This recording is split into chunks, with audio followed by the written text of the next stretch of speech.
चला बाळाची खिमटी बनवायची वेळ आली आहे. ही वाटी मोजून घेतली मी. अर्धी वाटी तांदूळ घेतलं, त्याच्यात अर्धी वाटी मूग डाळ घेतलं, चिमूटभर थोडंसं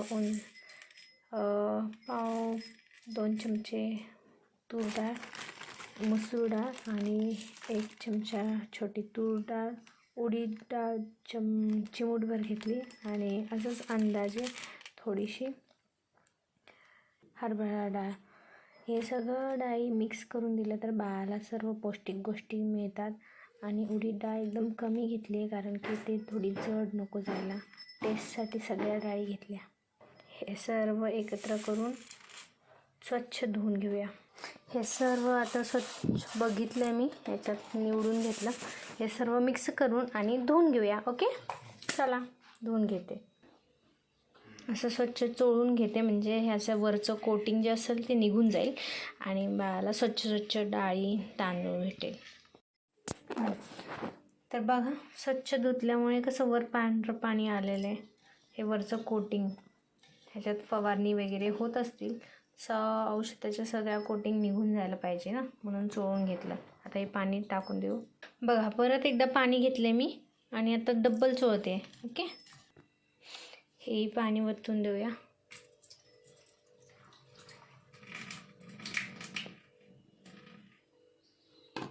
परत एकदा धुया. परत एकदा स्वच्छ धुवून घेऊया. आणि यामध्ये तांदूळ जे घेतले ते मी इंद्रायणी तांदूळ वापरले, कारण बाळांना इंद्रायणी तांदूळ गिजगा भात होतो, चिकट आणि ते पचायलाही हलका असतो. हेही पाणी ओतून देऊया.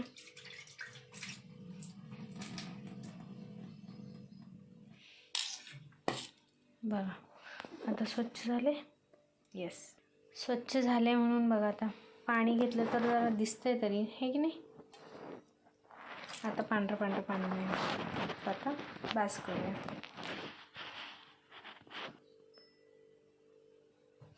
हां, आता हे पाणी निथळून घेतलेले. आता हे सुकवायला ठेवूया सुती कापडावर. ओके, चलो. आता मी स्वच्छ सुती कापड हांतरले. बाळाचंच दुपटं घेतले का तर हे व्यवस्थित खाली झिरपावं. आता हे जे धुवून घेतलेलं आपण इथे हांतरून ठेवूया. असं पसरायचं आहे सर्व. हे बघा, असं पसरून घ्या.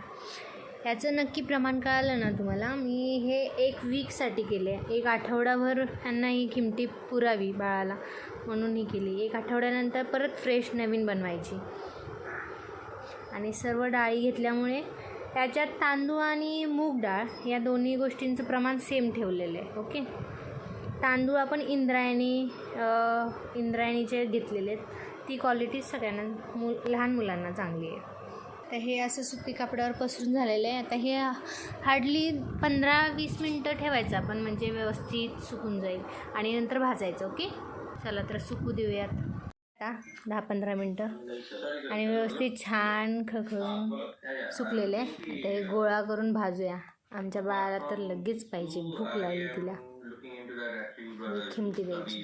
Okay, hello everyone. तर चला आता भाजायला घेतले आपण. अजून एक प्रश्न होता. आता हे सर्व मी लोखंडाच्या कढईत भाजते, म्हणजे पटकन भाजेल व्यवस्थित आणि बारीक करायला येईल. हां, तर प्रश्न काय होता, ही खिमटी किती वयापासून लहान मुलांना चालते. म्हणजे जनरली 6 महिने, माझं बाळ 8 महिन्याचं आहे, त्यामुळे मी ही सर्व डाळींचं देते. पण 6 महिन्याच्या पुढे बाळाला देताना फक्त मुगाची डाळ आणि इंद्रायणी तांदूळ एवढंच घ्या. सर्व डाळी नका घेऊ. तर ह्या सर्व डाळी कधीपासून सुरू करू शकता, मग 7 महिन्याच्या पुढे. तर आपण हे हलकं गरम करतोय. हे गरम करतानाच थोडंसं ओवा आणि जिरे पण टाका, जेणेकरून तेही थोडं भाजेल आणि टेस्टही लागेल. चला तर टाकूयात थोडंसं ओवा, 1 चिमूटभर, आणि जिरेसुद्धा 1 चिमूटभर.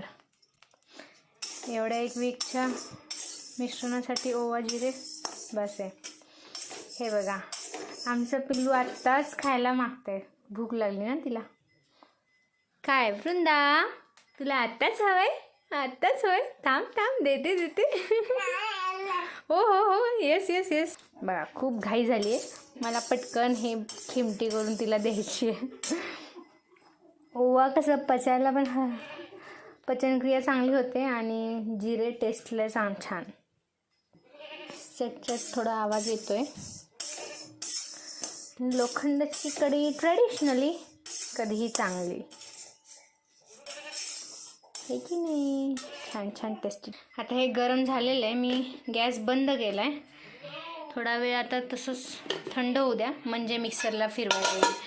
जर गरम गरम फिरवलं तर वाफेनी पाणी सुटेल त्याला. तर हे हेल्दी फूड लहान बाळांसाठी. 6 महिन्याच्या पुढे जर करणार असाल तर फक्त मूग डाळ आणि तांदूळच घ्या. आणि मी 7 महिन्याच्या नंतर बाळाला सर्व डाळी दिल्यात, जेणेकरून तिची पचनक्रियाही सुधारली पाहिजे आणि तिला एखादी ॲलर्जी असेल तर कळता येते. ही कोणत्याही डाळीची ॲलर्जी नाही, सगळ्या डाळी खाल्ल्या ती ताकद येते चांगली. एका प्लेटमध्ये काढून घेऊया, म्हणजे थोडं थंड होईल लवकर. आता हे ताटात थोडंसं थंड होऊ द्या, मग मिक्सरवरून काढू, म्हणजे झाली बाळाची खिमटी. बघा आता हे व्यवस्थित सुकलेलं आहे, छान गरम नाही आहे. आता मिक्सरवर फिरवून घेऊया, ठीक आहे? चलो, असं मिक्सरमध्ये घ्या आणि लवकर बारीक करूया.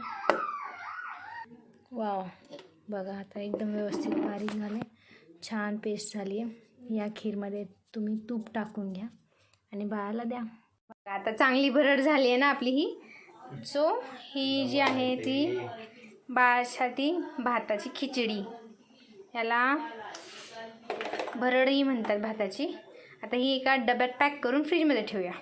सो आता बाळ किती खाईल त्या हिशोबाने पाणी टाकून, याच्यात नमक टाकायचं तर टाका, मीठ नको असेल तर नका टाकू, पण तूप नक्की टाका, म्हणजे थोडीशी टेस्ट छान लागेल. थँक्यू.